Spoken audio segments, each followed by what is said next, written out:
السلام عليكم ورحمة الله. عاملين ايه؟ يا رب تكونوا بخير.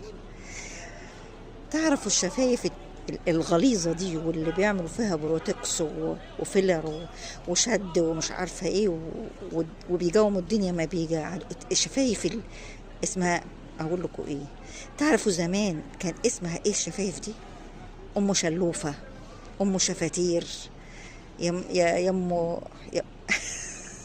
والله اللي شفايفها كانت سبحان الله العظيم. مش عارفة ايه اللي جلب الدنيا بالمنظر ده. زمان كان اللي شفايفها تخينة كده بالمنظر ده كانت بتتكسف. النهاردة بقيت موضة، فيلر وبوتكس ومش عارفة، انا معلش مش عارفة اقولها. النهاردة بقيت موضة. ام شلوفة زمان، وام شفاتير، يا ام كذا، والله كانت بتتعايب بيها وبتتعاير بيها. النهاردة بقيت موضة. هقول سبحان من مغير الاحوال والله. العيب بيجي صح، واللي ما يصحش بيجي صح. اللي كان غلط النهارده بيجي صح.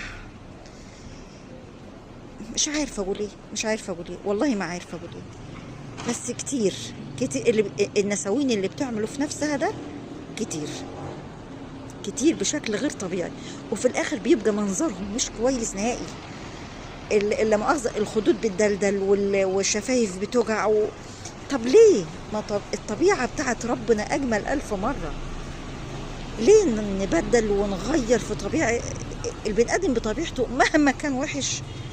بس سبحان الله خلقة ربنا جميلة مقارنة باللي بيحصل وبيغيروا في خلق الله. لا لا لا والله. وانت حتى لو انت وحشة فعلا أجمل ألف مرة من العمليات اللي بتتعمل. أجمل ألف مرة من العمليات اللي بتتعمل.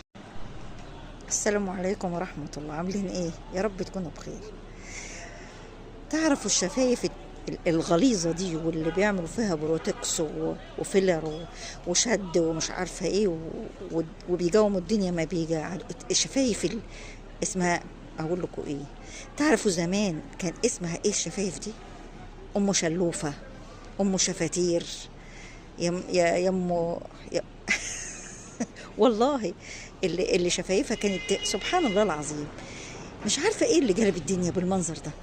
زمان كان اللي شفايفها تخينة كده بالمنظر ده كانت بتتكسف.